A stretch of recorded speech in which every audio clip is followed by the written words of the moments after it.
Y a continuación tengo el honor de presentaros al doctor frigdiano Álvaro Duránte, autor de la obra de Iberofonía y Paniberismo y director de la Cátedra Funiver de Estudios Iberoamericanos y de la Iberofonía. El doctor frigdiano ha sido el que nos ha inspirado durante toda la organización de los temas de este evento, ya que gracias a sus obras nos han sido de apoyo fundamental en este proceso. Por lo que, doctor frigdiano, tiene usted la palabra.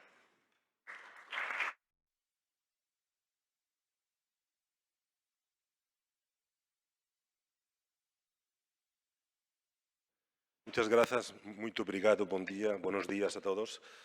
Felicidades por esta iniciativa del festival, que es magnífica. He trabajado muchos años también en cuestiones de discursos y es importante la proyección de la idea. Un discurso tiene que tener un concepto, una idea, como decía el compañero organizador.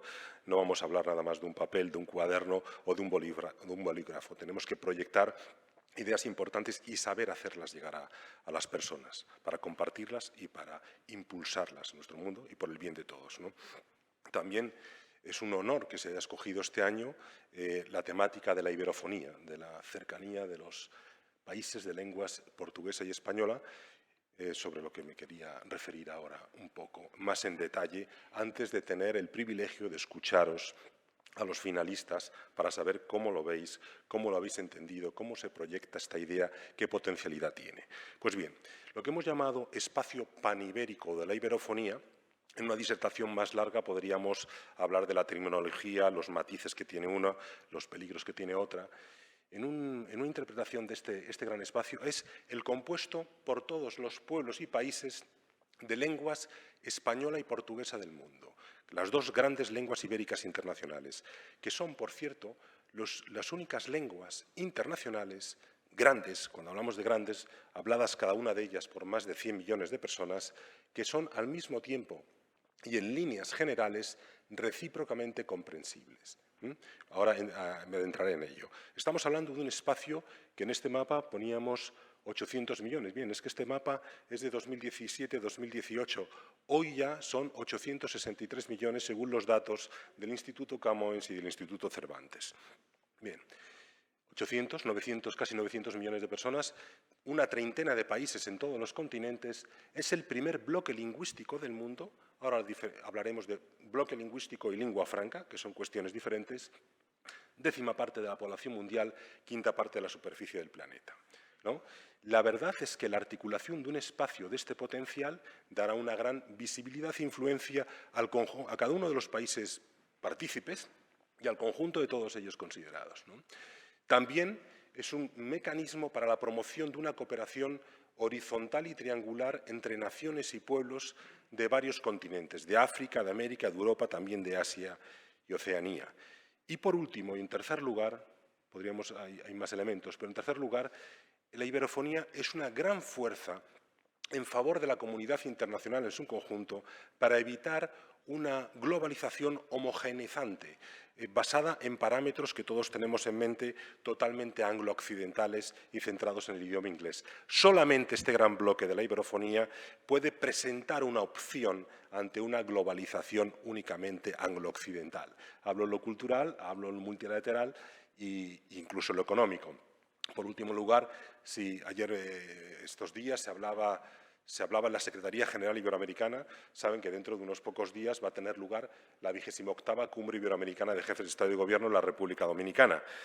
Solamente Iberoamérica, sin contar Angola y Mozambique, países iberófonos o lusófonos de África, tiene el 30% del agua del planeta, el 30% de la superficie arable, el 30% de los recursos de todo tipo, agua, superficie y florestas y bosques. Es decir, gran parte del oxígeno del mundo se genera en este espacio.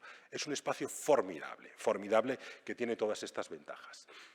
¿Dónde está el fundamento esencial de la iberofonía como la entendemos aquí internacionalmente? Hoy se está hablando mucho de Portugal y España, pero quiero recordar que Portugal y España son dos países de la iberofonía, hay 30. Está Mozambique, está Brasil, está México, Colombia, Venezuela, Cuba, etcétera, etcétera, etcétera. Los tenemos aquí, ¿no? Y somos dos estados soberanos que participamos en estos mecanismos de concertación de los que hablaremos un momento, la Comunidad Iberoamericana de Naciones y la Comunidad de Países de lengua portuguesa. Pero, como decía, ¿dónde está el fundamento que haga que tengamos que estos dos bloques, en principio dos, sean uno? Pues justamente en esa afinidad sustantiva entre las dos lenguas, que no se produce entre otras lenguas internacionales del mundo. También aquí hay que decir que esta intercomprensión recíproca que se verifica no es simétrica. No es simétrica. Esto no son matemáticas, no son ciencias exactas. De tal modo que los lusófonos nativos entienden mucho mejor a los hispanohablantes que los hispanohablantes a los lusófonos, el portugués. Pero no es una cuestión política. Es una cuestión fonética o fonológica. La complejidad del portugués, con sus vocales, etcétera, hace que sea más difícil para un hispanohablante. Esto tiene unas consecuencias. El lusófono, hay una ventaja subjetiva para el lusófono nativo, ya que de un modo casi natural entiende al hispanohablante, el lusófono nativo. Por otro lado, hay una ventaja objetiva para la lengua española porque es la que de modo natural es más directamente comprensible. Lo pueden comprobar si viajan ahora a Angola o Mozambique hablando en español. Por eso, Cuba, por ejemplo, en su política internacionalista, llevó sus tropas a Angola en vez de a otros países de África, porque las tropas, sin aprender portugués, se entendían con todo el mundo. Esto es muy importante. O por eso Cuba particularmente ha tenido una cooperación muy sólida con Guinea-Bissau de lengua portuguesa o con Cabo Verde, porque ya hablaban lo mismo, básicamente lo mismo. Pero esto no es algo que nos hayamos inventado ahora.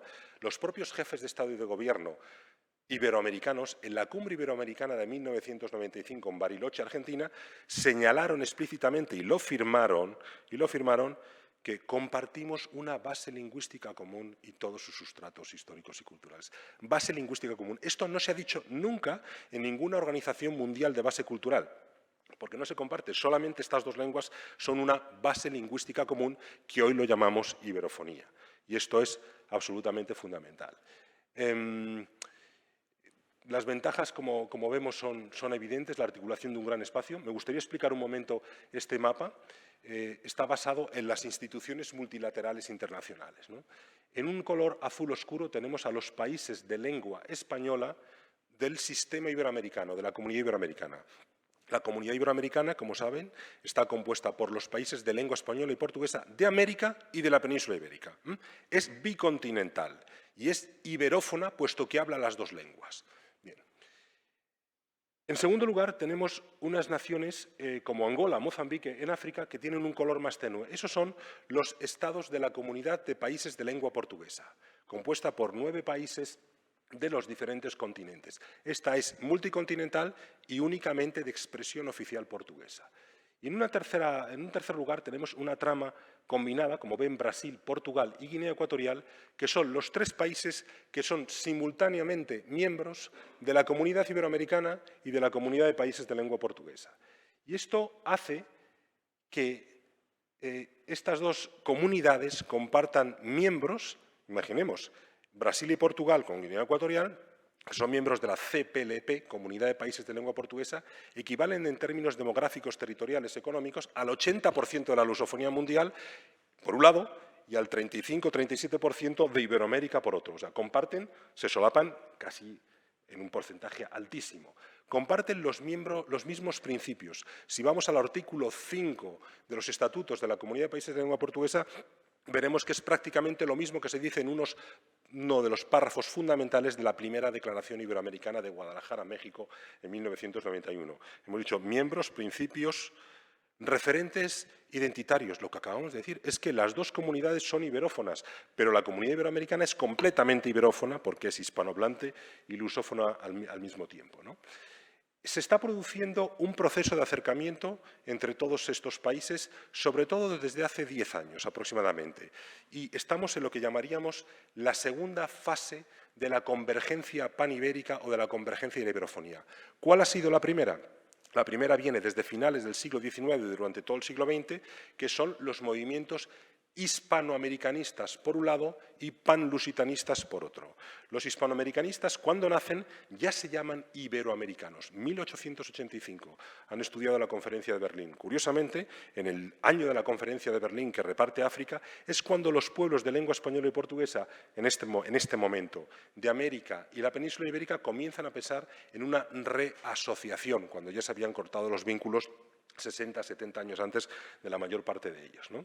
Bien, ese hispanoamericanismo nace como iberoamericano, nace como iberófono porque no puede contemplar la idea de una comunidad cultural que incorpore a España, a Venezuela, a México y a Argentina y no asocie en el mismo grupo a Brasil y Portugal. Por lo tanto, nace de esta manera.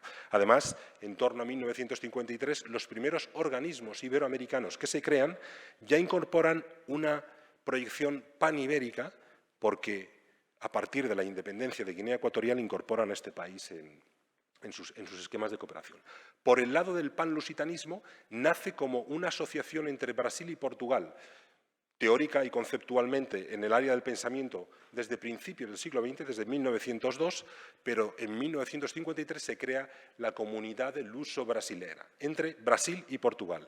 Es una concepción bilateral en un principio, a veces incorpora en su concepto también a las colonias en aquel momento de Portugal en África y en Asia, y en todo caso, en última instancia, el mismo Oliveira Salazar, presidente del Consejo de Ministros portugués, lo dijo, esta comunidad debería asociarse a la gran comunidad hispanoamericana para crear este espacio, justamente este espacio. No me voy a extender porque sería una disertación muy larga, pero verdaderamente me satisface, me alegra mucho ver que este ya es un tema que está en los colegios, que está en las universidades.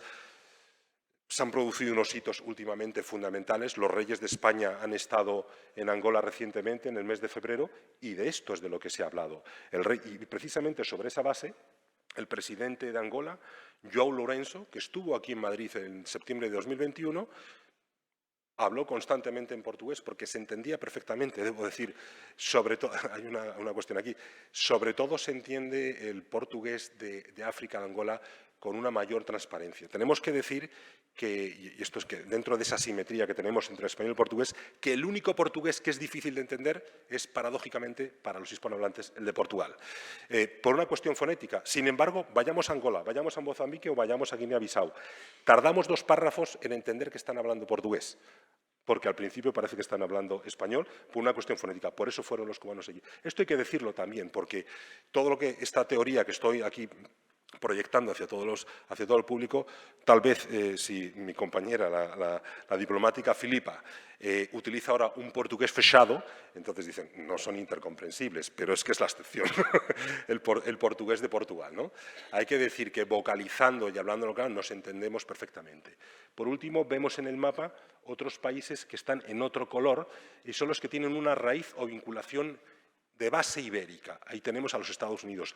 ¿Cómo obviar los ya 60 millones de hispanos de los Estados Unidos, no todos hispanohablantes, pero sí casi 50 millones hispanohablantes, la segunda nación después de México y por delante de España en número de hispanohablantes. Por cierto, en los Estados Unidos los profesores de portugués y de español están asociados en las mismas entidades, porque se considera la misma cosa, naturalmente, ¿no? Marruecos, hay participantes de Marruecos, también hemos hablado con compañeros de la embajada marroquí del norte de Marruecos que lo dominan perfectamente y todo con este interés. Vemos Filipinas, el caso de Filipinas, y también verán, ¿y por qué está Italia? Pues justamente estos argumentos de cercanía ya no son iberófonos, pero son lo más cercano a la iberofonía, después de lo que no es iberofonía.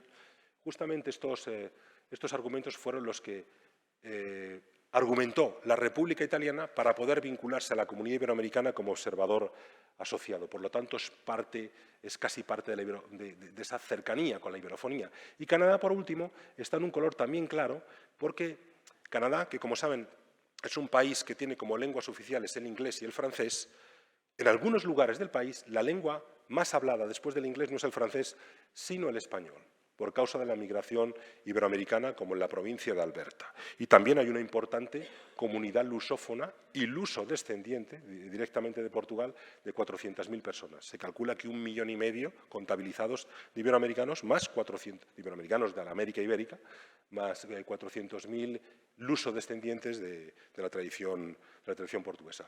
Un último apunte sobre primer bloque geolingüístico, que es lo que señalamos en este mapa, y lengua franca. Son dos cosas diferentes. ¿Por qué decimos que la iberofonía, el bloque del espacio panibérico, es el primer bloque geolingüístico del mundo? Esto lo hacemos a partir de dos parámetros fundamentales. El peso de la lengua materna, primer parámetro, lengua materna. Segundo parámetro, la presencia, oficialidad y proyección e importancia internacionales. Son dos cosas diferentes.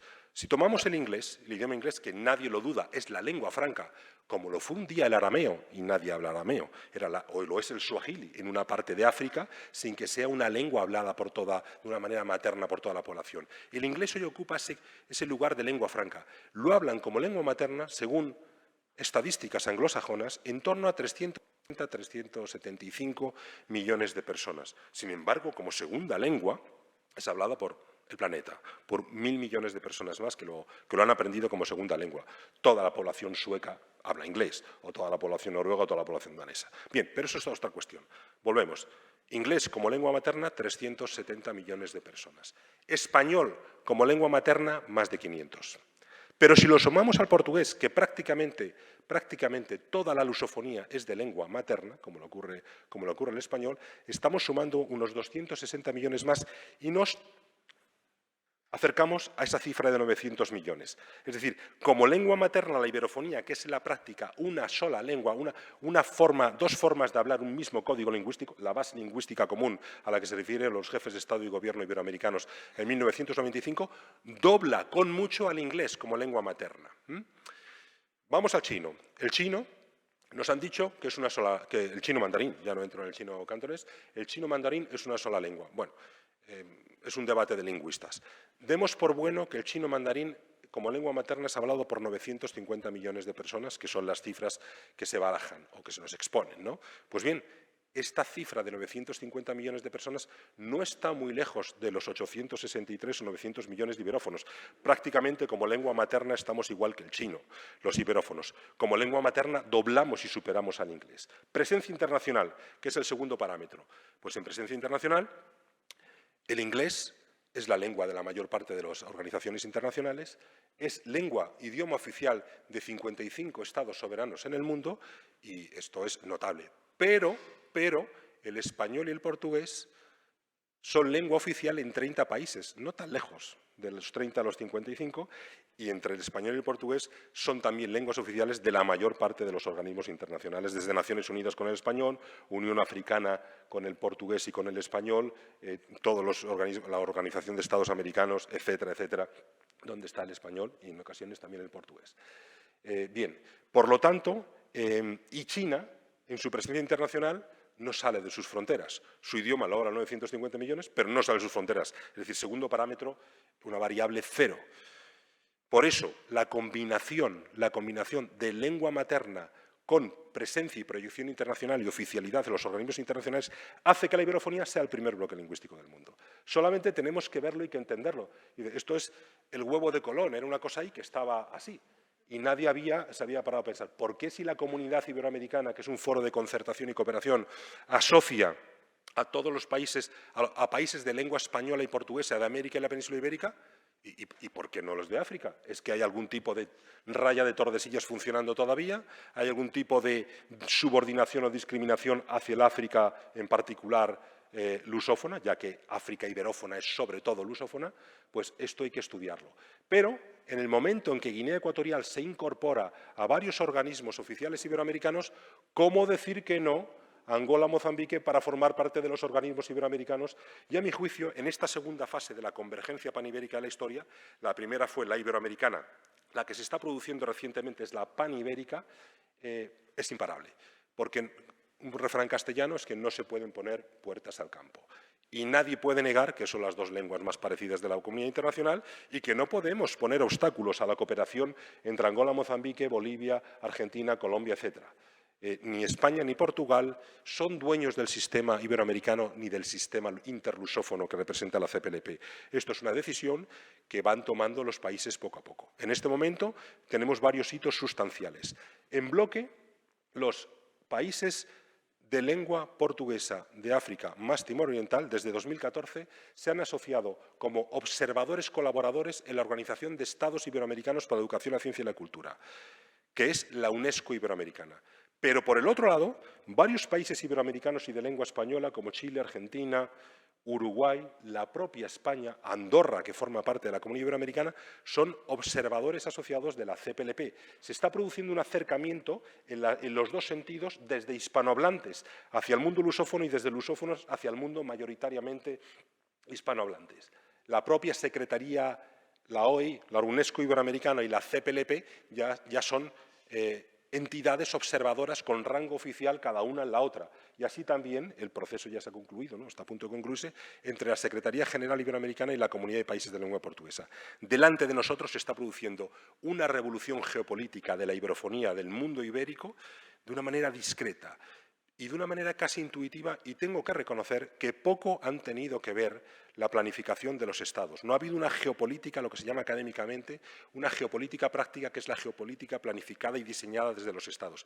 Se ha producido por la fuerza de las afinidades y ya es, permítanme la expresión, incontrolable, porque ya se va produciendo. Hace 5 años no había congresos internacionales de las lenguas portuguesa y española y se activaron hace 2 o 3 años cuando se vio que esto no se podía poner puertas al campo y había que aprovechar todo este potencial. No lo han querido llamar iberofonía en ese congreso, pero al tiempo.